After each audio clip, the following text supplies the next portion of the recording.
ऋषि पंचमी की कथा। विदर्भ देश में ऊतक नामक एक सदाचारी ब्राह्मण रहता था।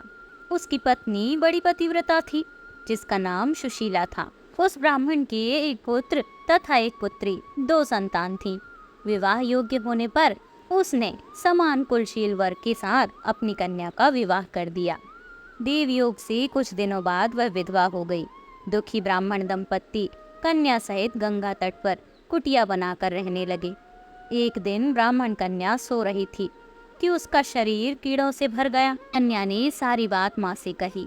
माँ ने पति से सब कहते हुए पूछा कि हे प्राणनाथ, मेरी साध्वी कन्या की ये गति होने का क्या कारण है। ऊतक ने समाधि द्वारा इस घटना का पता लगाकर बताया कि पूर्व जन्म में भी ये कन्या एक ब्राह्मणी थी। इसने रजस्वला होते हुए भी बर्तन छू दिए थे। इस जन्म में भी इसने लोगों की देखा देखी ऋषि पंचमी का व्रत नहीं किया, इसलिए इसके शरीर में कीड़े पड़ गए हैं।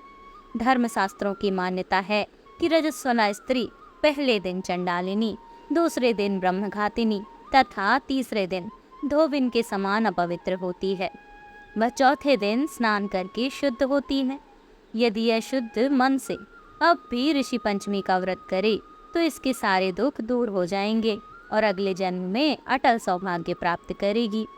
पिता की आज्ञा से पुत्री ने विधि पूर्वक ऋषि पंचमी का व्रत किया, पूजन किया। व्रत के प्रभाव से वह सारे दुखों से मुक्त हो गई।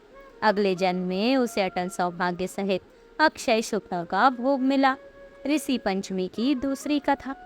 एक बार संतान प्राप्ति के लिए ब्राह्मण और ब्राह्मणी सप्तऋषि का व्रत किया करते थे। जब उन्हें संतान के रूप में बेटी की प्राप्ति हुई तो वे उसे भी ये व्रत कराने लगे। इसके बाद उन्होंने उसकी शादी भी ऐसे आदमी से की जो उनके घर में जमाई बन के रहे। दोनों ससुर दामाद एक साथ खेती का काम करने लग गए।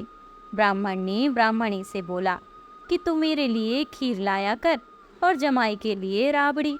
ब्राह्मणी भी ऐसा ही करने लगी। जब एक दिन ब्राह्मण को काम की वजह से बाहर जाना पड़ा तो ब्राह्मणी खाना लेकर आई और जमाई से बोली कि एक हांडी में खाना आपके ससुर का और दूसरी में आपका है। यह सुन जमाई ने सोचा कि ऐसा क्या ससुर के लिए लाई है जो ये बात बोल के गई हैं कि ये आपका और ये आपके ससुर का है। जमाई ने ससुर की हांडी खोल कर देखी तो खीर को देखकर उसका मन ललचाने लगा और उसने खीर खा ली। जब ब्राह्मण आया और उसने पाया कि खीर जमाई ने खा ली है तो उसने गुस्से में आकर कुल्हाड़ी से जमाई के 7 टुकड़े कर दिए और उन्हें 7 अलग अलग जगह पर छुपा दिए। ब्राह्मण की बेटी का पति 3 दिन से जब घर नहीं आया तो सप्तऋषियों ने सोचा कि इसका व्रत खुलवाना जरूरी है।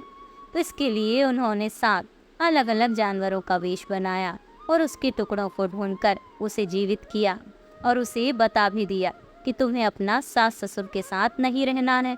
और उसने ऐसा ही किया। वह अपने सास ससुर से अलग रहने लग गए। ये सब उसकी पत्नी के व्रत करने के प्रताप से संभव हो सका। तो ये थी ऋषि पंचमी की कथा।